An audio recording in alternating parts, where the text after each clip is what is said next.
This beats to the dirty. America, America, America, America.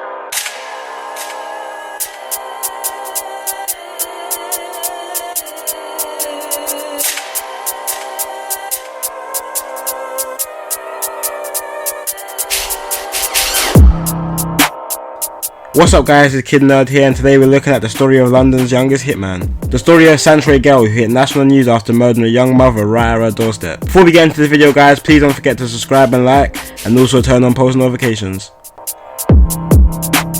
Santre Gayle grew up in the Kensal Green area in northwest London, or in the borough of Brent, where the KGB or Kensal Green Boys operated. And if you know anything about northwest London around the 2000s to early 2010s, it was a complete war zone. The KGB were notorious London Bloods, and they had beef with London local crit gangs, with the likes of Stonebridge and South Kilburn, which popular rappers K-Coke and C-Bizza from. Kensal Green harboured many Jamaican immigrants during the 1970s, many of these immigrants being victims to Yardie gangs, who operated mass drug operations across England. Yardie gangs caused such a massive disruption to the UK drug trade, with their violent and savage tactics to eliminate opposition. So Santre Gayle, like many others in this area, was actually a descendant from Jamaican parents, and his family had a history of violence. Gayle's half-brother actually killed someone back in 2004 for quote-unquote disrespecting him at a party.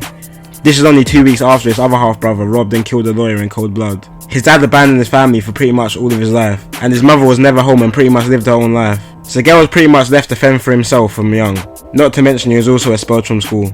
Growing up in poverty and having no adult guidance, Gayle was a perfect target for local gangs, and was introduced to the KGB gang from young. So if you're not from London, or this is kind of universal actually, so if you're from any type of estate or projects they call it in America, just imagine being born with next to nothing, with no real goals in life, and constantly seeing what they will call olders in the area with flashy cars and nice jewellery. It makes sense why a lot of young people like Gayle were groomed into joining these gangs, and unfortunately that is what Gayle done. One of these olders was a man called Izak Billy, which is someone Gayle looked up to. Izak was highly respected in his area and very feared, and younger and less senior members like Gayle would do anything to gain the respect from him. Alongside the drug trade, the KGB gang also executed contract killings around the country, which younger people in the gang would normally be pressured to do to prove their worth. One of these contracts was to take out a young mother in the East London borough of Hackney. The young mother was in her mother's flat when she got a knock on the door. Waiting for her was a hooded man with a sawn-off shotgun. She opened the door and was instantly shot in the chest. The woman's name was Gulistan Subasi, and she had just returned from holiday in Turkey for her son's 9th birthday.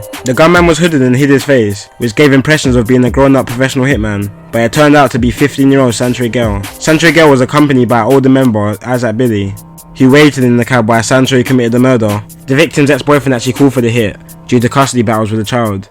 But for ages and ages and ages, the case was cold, there was no leads, people were confused, it was all over the news, and no one had any idea who committed this. But something that we see so often now, Santre could not keep his mouth shut, and began bragging about the hit to all of his friends and fellow gang members, which is what I like to call self-snitching. Which is what we see in a lot of these drill videos where people go into these videos and say, I killed this person, or I shot this person, I stabbed this person. Pack. He's dead. Thump's got put in a pack. He's dead. Abs got put in a pack. He's dead. Stomps got put in a pack. He's dead. S1 got put in a pack. He's dead. C-Roll should be in a pack. How's he alive when I'm fucking Which, you know, this has been used against a lot of people in the court of law. One person that he told was 19-year-old Ryan Hatunga, who then told authorities and ended up testifying against him at court. Santre and Izak were both sentenced to life for the murder, with a minimum term of 20 to 22 years to serve. But the worst part of the story, in my opinion, is he done the murder for £200, literally 200 British pounds, which, if you're in America, is, I don't know, $240 maybe. And if you think that's ridiculous, after the murder he bought a gold Dolce & Gabbana beanie with the £200, which I think it cost like exactly the £200 or just over the £200. So he literally murdered this young mother that he'd never met before, was innocent, for a gold Dolce & Gabbana beanie, which, yeah, it's just so sad to see how low people value life in these estates in London.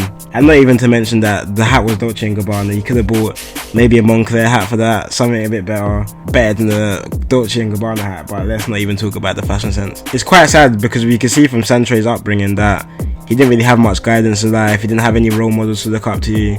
His dad left, his mum was pretty much abandoned him, both of his brothers murdered someone also.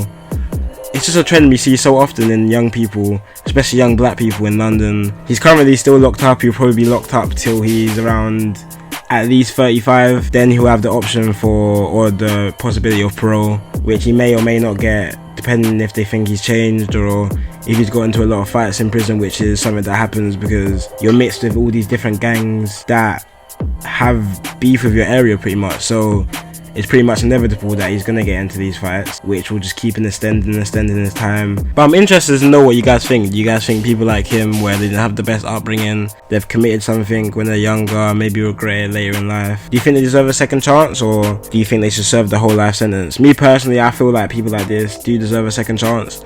I believe they should obviously serve time for this, but I do believe that if you committed a crime when you're younger and you don't have the best options and you didn't really have much to see in life. But guys, it's been your boy Kid Nerd. Let me know what you guys think and don't forget to subscribe.